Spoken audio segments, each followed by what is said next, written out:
the moment the new intern spilled coffee on my clothes, I awakened. Turns out, I'm a domineering CEO in a cliché and melodramatic novel, and standing before me is my female lead. But I already have a fiancée, and chastity is a man's best dowry. So I immediately fired the female lead and married the so-called vicious supporting character, my actual fiancée. The so-called vicious fiancée comes from a wealthy family, has a sweet face, and an incredibly hot body. I'm not stupid, and besides, I only love her. When the female lead lost her shared bike and tried to hitch a ride from me, I coldly refused. You can't even hang on to a shared bike. What makes you think you can hold on to love?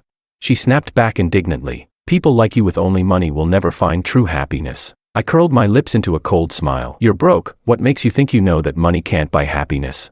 Chapter 1. The moment the new intern Morgana spilled coffee on me, I had my awakening. Turns out I'm the domineering male lead in a formulaic, over-the-top drama novel. I'm the type who says stuff like, time's up, let's bankrupt someone, or drags my doctor buddy in to harvest someone's kidney. Despite having an 8-pack, my health is terrible, chronic gastritis, constant insomnia. This is the beginning of the novel, Chapter 1. And the clumsy intern Morgana in front of me is clearly the female lead. But I already have a fiancée, beautiful, kind-hearted, and a natural 36D. Why would I give up my well-matched, childhood sweetheart fiancée with a perfect 36D for this mess of a woman?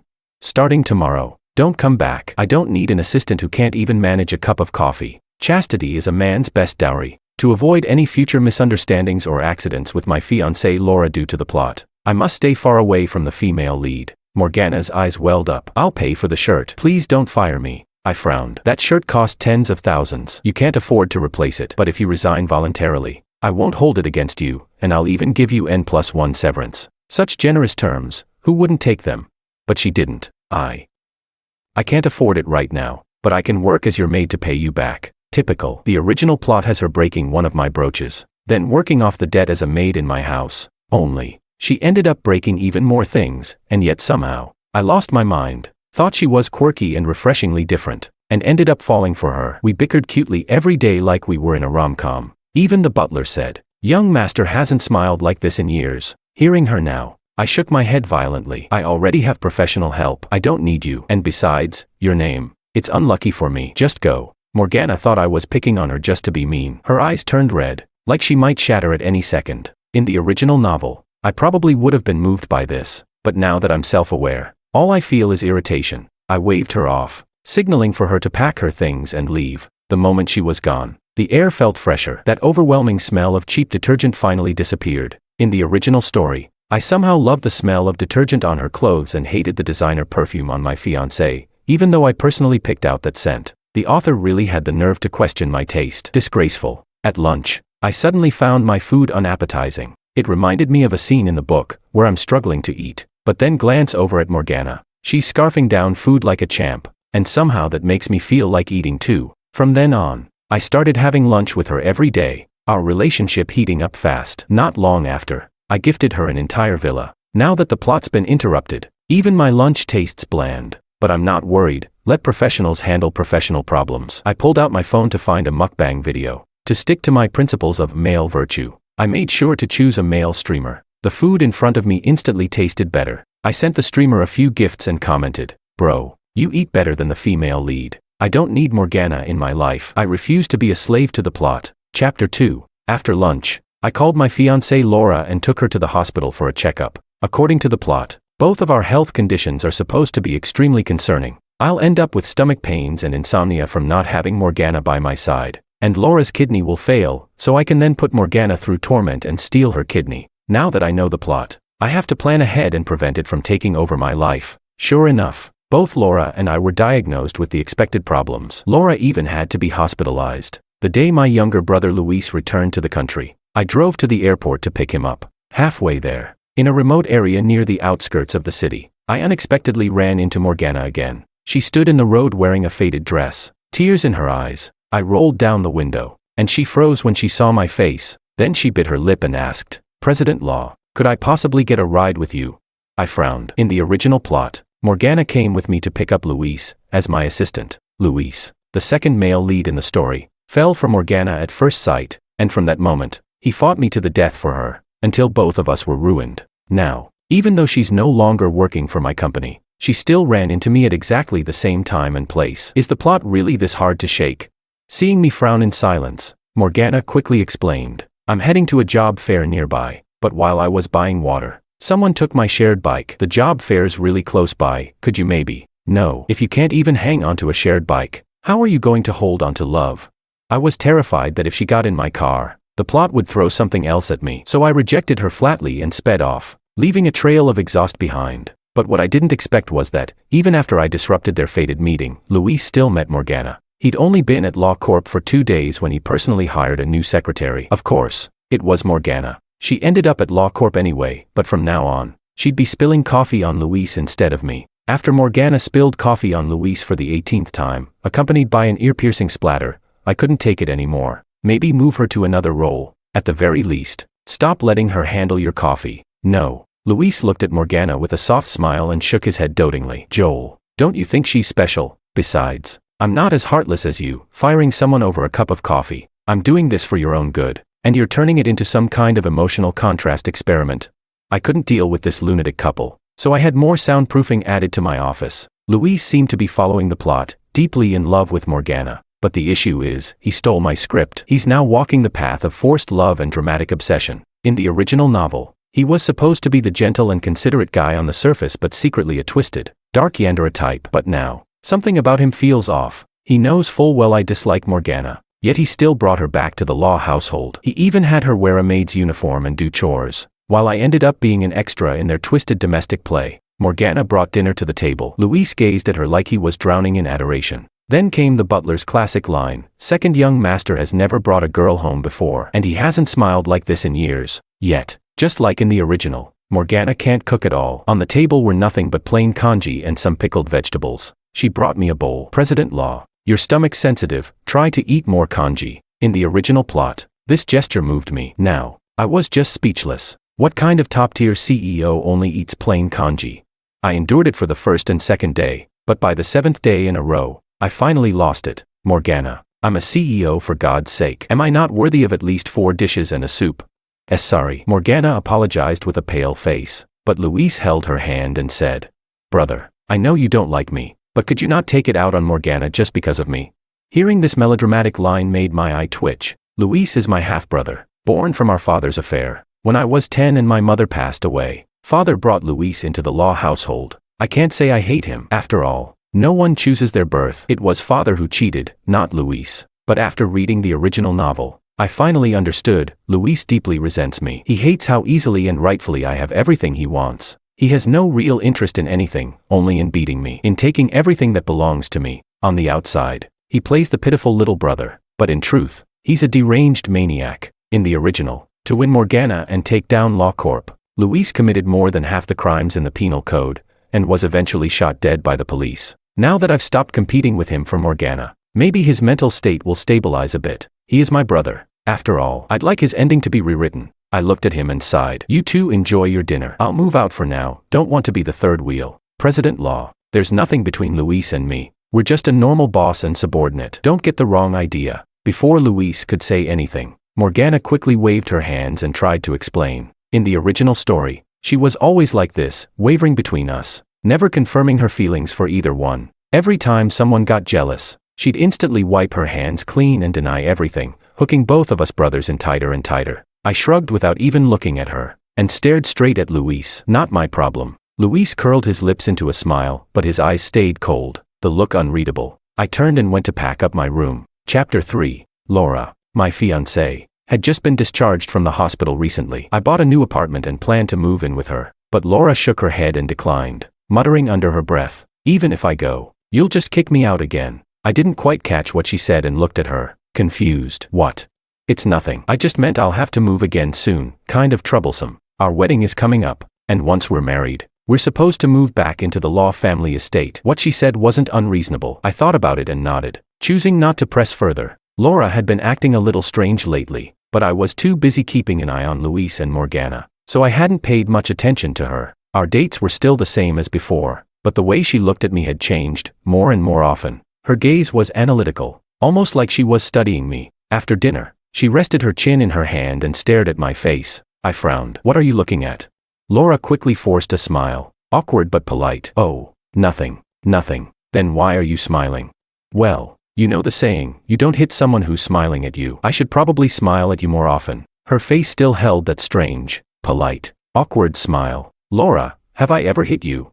We'd been childhood sweethearts, known each other for over a decade. I've always spoiled her, respected her. I've never lost my temper or even raised my voice, let alone laid a hand on her. You haven't. But in the future, who knows? She lowered her eyes. Her long lashes trembled slightly, making her look fragile. I raised my hand and gently patted her head, looking into her eyes with warmth as I promised. I never will. Laura, I'll always love you. Her body stiffened just a little, and a tear silently rolled down her cheek. Chapter 4. Maybe it was the influence of the story's plot, but Morgana kept showing up in front of me, if not sharing the same elevator, then bumping into me while delivering files. Once, when Laura came to wait for me after work, Morgana happened to pass by. Her heel suddenly broke, and she fell directly into my arms. I quickly pushed her away. That'll cost extra. I'm so sorry, President Law. Laura was walking toward us at that very moment and saw the whole scene clearly. Laura, don't misunderstand. She stopped right in front of Morgana, her voice trembling slightly. You're Morgana, right? Morgana was stunned. How do you know my name? A trace of bitterness flashed through Laura's eyes, but she responded dismissively. You just look familiar. Maybe we were classmates. But that was impossible. Morgana had tested into a top university in our city from a small rural town, while Laura had gone to elite private schools her whole life and studied abroad for college. There's no way they were classmates. I looked at Laura and shook my head. Laura, we've always been in the same class. She's definitely not one of our classmates. Laura sighed, as if she didn't want to continue this conversation. I can't remember clearly anyway. Let's go eat, Joel. Then she waved at Morgana. We'll get going. Bye. In the original plot, by this point I was already in love with Morgana and demanding to call off my engagement to Laura. I told her childhood friends couldn't compete with fated lovers, that love couldn't be controlled, and begged her to set me free. Laura was devastated by my betrayal and turned into the classic, vicious fiancé. But truthfully, it was Morgana and I who were in the wrong. One of us couldn't keep it in his pants and cheated with a subordinate, and the other seduced a man who was already engaged. I remembered Laura's pain from the novel. I'd wake up in the middle of the night wanting to slap myself. I truly deserved the worst. Maybe it was my awakening that changed the plot,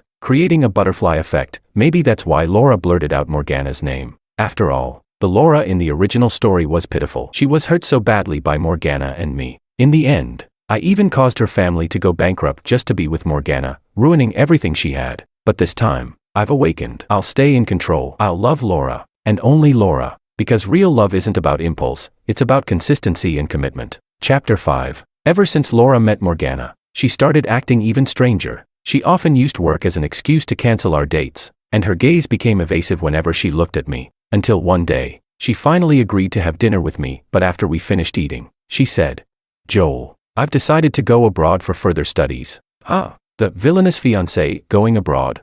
I don't remember that happening in the original plot. I frowned. But we're about to get engaged. That's exactly why I need to leave, before it's too late. The words slipped out of her mouth, and she quickly covered her lips, realizing she had said too much. Too late for what? I sensed something was off and stared at her intently. Under the weight of my questioning gaze, Laura finally gave in. She sighed, defeated, and said with a hint of self-mockery, I had a dream a while ago.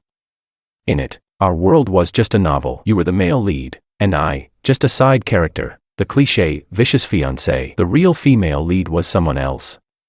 Her name was Morgana. She always accidentally fell into your arms. At first, I thought it was just a dream, until the day I saw her in real life. Laura had awakened too. Seeing her face filled with hurt, yet afraid I wouldn't believe her, made my heart ache. You must think I've lost my mind, don't you? She said, biting her lip, pain flickering in her eyes. I pulled her into a hug without hesitation, gently cradling her head against my chest. Laura, so you've awakened too.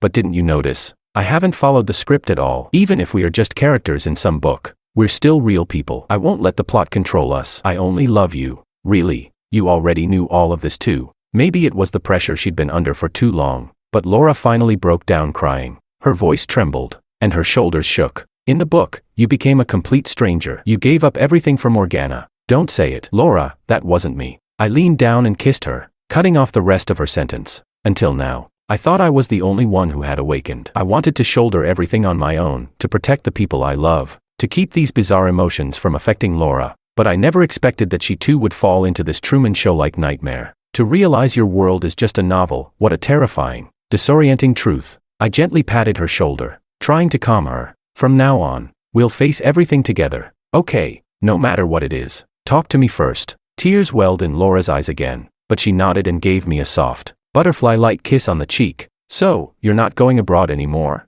I looked at her as I asked. She shook her head quickly. If you're not going to end up with Morgana, and you won't hurt me because of her, of course I won't go. After learning about the plot, I was so terrified I wouldn't run fast enough, that you'd say, it's time. Let the Laura family go bankrupt. Silly girl. I ruffled her hair, and in that moment, I found her more adorable than ever. Chapter 6. Laura finally moved into my apartment. Life, once thrown off balance by her awakening, seemed to be back on track. That weekend, I brought Laura with me to a business gala. Right at the entrance, we ran into Luis and Morgana. Looks like things were heating up between them. For such an important business event, Luis actually brought Morgana as his date. In the original novel, this gala was a major turning point. Morgana attended with me as my date, but Laura, having just turned evil, spiked her drink. She had arranged for a few men to ruin Morgana while she was unconscious and had even invited the press and media to make it go viral and completely destroy Morgana's reputation. But thanks to Morgana's protagonist Halo, the men went into the wrong room, and after a series of exhausting plot twists, I found her just in time. When the media burst in, they became part of our little scene, right there in front of everyone. I declared I was breaking off my engagement with the vicious Laura and would marry Morgana instead. And now, right here, Morgana saw me and immediately let go of Luis's arm. President Law, what a coincidence. Her eyes lowered, and the hem of her white dress fluttered in the wind like she was about to shatter. But Laura squeezed my hand tightly. I gave her a reassuring glance, then raised an eyebrow at Morgana. Not much of a coincidence. My fiancé and I are naturally invited to this kind of event. As Luis's date, you'd better stick close to him. Miss Bai, if you get separated, you might be mistaken for a crasher and get kicked out. Morgana's face darkened. Luis, however, wrapped his arm around her waist and said gently, it's fine, Morgana, I won't lose sight of you. I wasn't about to stick around for their couple show. I led Laura inside without looking back. After working in the same company for a while, I had seen nothing in Morgana that matched the supposed charm or shining humanity the book described. She came off as ambitious, always telling herself, you got this, Morgana, but in reality, she never accomplished anything. She couldn't even move past making plain porridge after a week in the kitchen. Same with work. Even with Luis supporting her, she showed no improvement. Back in college, Laura and I lived together overseas. She only followed some online tutorials for a few days and could already cook an entire table's worth of dishes. She never said much, but always put in the effort quietly, and always amazed me. Clearly, the author had lost her mind, making me abandon Laura and simp after Morgana. As for Luis's obsession with Morgana, it must be just another product of the protagonist filter. Later during the event, while heading to the restroom, a figure in white suddenly stumbled into my arms. It's so hot, she mumbled as she clung to me. I immediately pushed her off. Under her disheveled hair, I saw Morgana's flushed face. What are you doing here?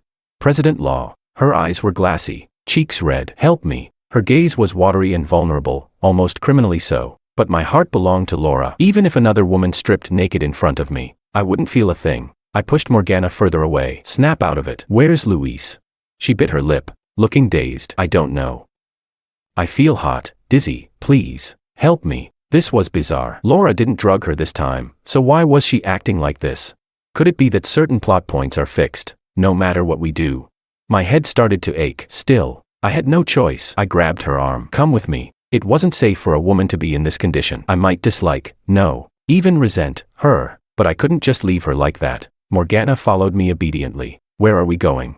She trailed behind, groggy and slurring. I didn't respond, just sighed. When we reached the pool deck, I walked her to the edge and kicked her straight into the water. There. This is the place. Help. Help. That finally seemed to wake her up. She flailed around in the pool. You'll be fine. You won't drown. Just cool off. I pulled out my phone and dialed Luis. Come get your girl. Morgana's been drugged. But Luis didn't sound the least bit worried. Bro, you can talk nonsense about food, but not about people. Morgana and I have a clean, professional relationship. But you can't even keep track of your own fiancé. What are you doing running off? The moment he mentioned Laura, alarm bells went off in my head. What did you do to Laura? Joel, I'm okay. Don't worry. Laura's voice came through the line. So they were together. I'm coming to find you right now. Ever since Laura and I awakened, the plot has completely changed. Who knows when that seemingly gentle Luis might snap. Laura being alone with him could be dangerous. Don't worry, bro. I just confessed my feelings to your fiancé. Luis chuckled. What? I don't care what you feel. She's my fiancée. Stay away from her. Sure, healthy love is nice, but twisted love, that's where the fun is. I like her. What does that have to do with her being your fiancée? Luis had completely lost it. I immediately called Laura, got her location, and rushed over. As for Morgana, still splashing around in the pool, a swarm of paparazzi happened to show up just in time. I'll let them fish her out. Chapter 7. For a while, it actually seemed like Morgana and Luis had become purely a boss and subordinate relationship. Luis had begun obsessively pursuing Laura, while Morgana occasionally even helped him strategize, like the two of them were partners in some romantic conquest. Honestly, they were a deranged pair. I couldn't understand how the plot had twisted into this. After the media caught footage of me kicking Morgana into the pool, she came forward and clarified publicly that she had been drugged, and I had only done that to help her. Suddenly, public opinion turned overwhelmingly in my favor, and even our company's stock price rose. But right at that moment, an obscure startup suddenly emerged from nowhere, outbidding me by a tiny margin each time, and stealing several important projects from under my nose. Laura and I both felt something was wrong. Every affected project had been mentioned in the novel, while the ones that hadn't been written about remained untouched, which meant someone else besides us had awakened. And things were worse than we imagined. This mysterious company wasn't just intercepting projects, they'd also acquired several key pieces of land crucial to LawCorp's future development. Important business plans had clearly been leaked, putting the company's growth for the next few years in jeopardy. At first, I suspected Luis. In the original novel, he secretly started a rival company and siphoned off LawCorp's assets to fight me. But then Morgana brought someone named Justin to my office, and I realized the awakened one wasn't Luis. It was her. She introduced Justin as a friend and asked if I'd consider signing him. In the novel, Justin was the gentle male side character, always there to comfort Morgana, serenading her with a violin on the rooftop, or taking her shopping for clothes and shoes at niche luxury stores. This was a typical early 2000s Mary Sue CEO novel, where every male character, even the neighborhood tomcat, fell head over heels for Morgana. Though Justin didn't have much screen time, he did briefly protect Morgana when Luis and I were both pursuing her aggressively. But in the original plot, Morgana didn't meet Justin until after he was already a superstar, and he didn't debut under LawCorp either. Right now, Justin was still a nobody in the entertainment world. So how did Morgana know him? And why was she introducing him to LawCorp? The answer was obvious: she had awakened too. By bringing a future A-list celebrity into LawCorp while he was still unknown, she was not only gaining Justin's gratitude but also trying to earn my admiration. What a clever move. LawCorp has businesses in many sectors, including entertainment. I acted like I didn't know and agreed to sign Justin. After all, he had male lead tier luck and a future superstar role in the story. Signing him was guaranteed profit. Sure enough, as soon as Justin debuted under LawCorp, his very first album exploded. He made so much money he could have supported an entire department alone. I told Laura about Morgana and Justin. She raised an eyebrow. Seems like that drug at the gala may have been Morgana's idea all along. With that, something suddenly clicked for me. So many plot points had, coincidentally, led me to Morgana, despite my best efforts to avoid them. It wasn't coincidence. She had awakened too, and was trying to follow the plot and win me over. But if you already know the timeline of this world, why not focus on building your own empire? Why spend all your time chasing a man? Laura's been with me all this time, and she's never once given up on her own ambitions. We studied the same major. She actually got slightly better grades than I did. After graduation, she's been doing quite well in her own family's company. That's what truly makes a woman attractive, someone who stands on her own, not some parasitic vine wrapping itself around whoever's nearby. A few days later, Morgana brought in another guy named Chen Meng, a future esports champion from a well-known pro team, and another one of her simping side characters in the book. I thought about it and signed him too, another surefire win. Then Laura and I sat down and reviewed the novel's storyline together. We made a list of every named male side character and their industry. I handed it to my assistants and told them to recruit any of the future stars who hadn't made it big yet. Helping someone when they're down matters more than when they're already successful. If we offer them a lifeline now, it'll mean more than anything Morgana could ever offer. I trusted they'd make the smart choice. Sure enough, when Morgana realized all her future male leads had been poached by LawCorp, she completely broke down. She stormed into my office. "You've awakened too, haven't you?" I hadn't expected her to be so direct. I nodded. Her lips trembled. She looked like she might break into pieces. "Then you should know, we're destined to be together. I brought you Justin and the others for your sake. I've always wanted to help you, stand by your side, just like in the story, to be your wife, but I already have a fiancée. I can't betray her, and I don't like you." I told her honestly. Her eyes turned red. Her shoulders shook slightly. Our ending in the book, it was so beautiful. I've done everything to recreate it. Why are you treating me like this? I hadn't realized she was this obsessed with the script. I sighed. Since we've awakened, why stay trapped by the plot? We should be carving out our own lives. Is it because Laura's richer than me? Is that why you chose her after awakening? Otherwise, I just can't understand. Joel, I am the female lead. She stared at me in silence, her voice suddenly sharp. In Morgana's mind, being the protagonist meant the world should revolve around her, but I knew no amount of reasoning would reach her now. I shrugged, a little impatient. Yeah, it's because Laura's rich. I've awakened. Why wouldn't I want to keep getting richer? Morgana clutched the hem of her dress and shouted at me. Money alone won't make you happy. We're meant to follow the plot. I smirked. You don't even have money. What makes you so sure money won't bring happiness?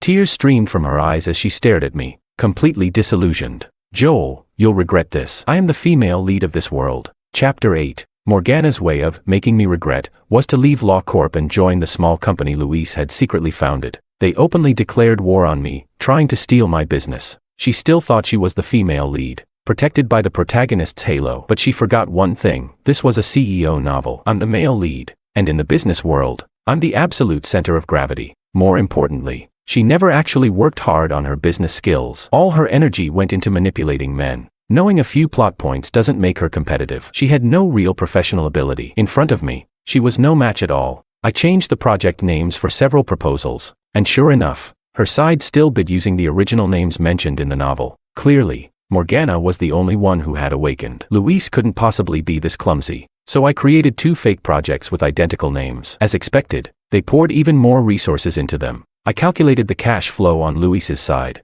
leveraged it, and shorted their entire company. Sure enough, Morgana got kicked out by Luis. Turns out Luis never fully trusted her. She had been held responsible for most of the company's operations. Now that the company had gone bankrupt, Morgana was left with massive debt. Once again, she came crawling to me. Joel, please, help me pay off the debt. I shouldn't have helped Luis go against you.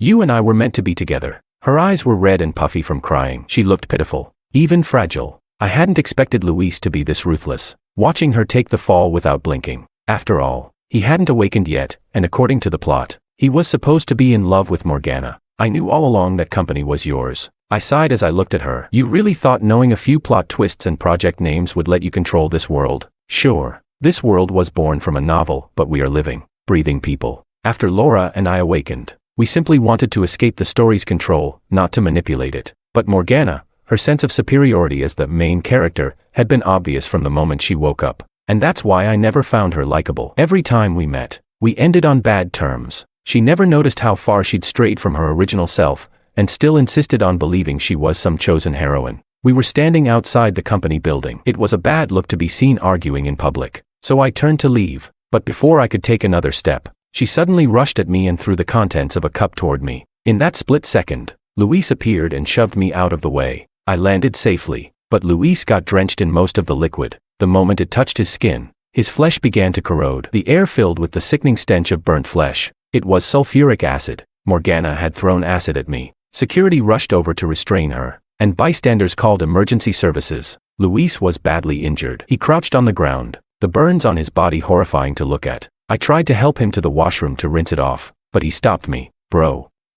I'm sorry. He forced a weak smile. That familiar gentleness was still there. I looked at him, heart aching. It's okay. Why were you so foolish? I awakened this morning. He paused, then continued. I never wanted to hurt you. I just wanted to prove I was better than you. But fate always favored you. You two awakened right in chapter 1, and me, only just now. He sighed, yet his voice held a kind of peace. Whether in the book or in real life, I've only ever wanted to beat you. That's why I tried to take what was yours, Morgana. And even Laura. But maybe that's fate. I've never been able to surpass you. I dragged him to the washroom and grabbed the hose. Stop monologuing like a villain and rinse this off already. He couldn't help but laugh. All right, let's rinse. Bro, I won't go against you again. I was so stupid. After all, we're brothers. The ambulance siren wailed in the distance. I got in and stayed by Luis's side. There was a chapter in the original novel from Luis's perspective. It described him perfectly. Because of our father, he always felt the need to prove himself better than me. He didn't really want Law Corp or even Morgana. He just wanted to win.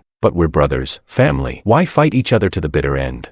During Luis's hospitalization, I personally took care of him. For the first time, we really talked openly as brothers. It turned out that after Morgana awakened, she noticed I was acting differently than in the original plot. So she went to Luis, told him she had returned from a previous life, and knew how this world would unfold. She predicted several events that came true. Luis believed her, and they began working together. Since I showed no interest in Morgana, Luis never liked her either. Everything was just an act, something Morgana asked him to do to stir up jealousy in me and realign the plot. In exchange, she gave Luis insider info, like what I would bid on upcoming projects, so he could secretly compete with me. It wasn't until Luis awakened that he realized how pointless the struggle was. Fate had already chosen me to awaken first. My relationship with Luis improved by leaps and bounds after that. As for Morgana, she was sent to the sewing machine, a Chinese idiom now used online to mean jailed. On the day of her sentencing, she even shouted in court that she was the female lead and swore she'd make everyone pay when she got out. But really, what are main and side characters anyway?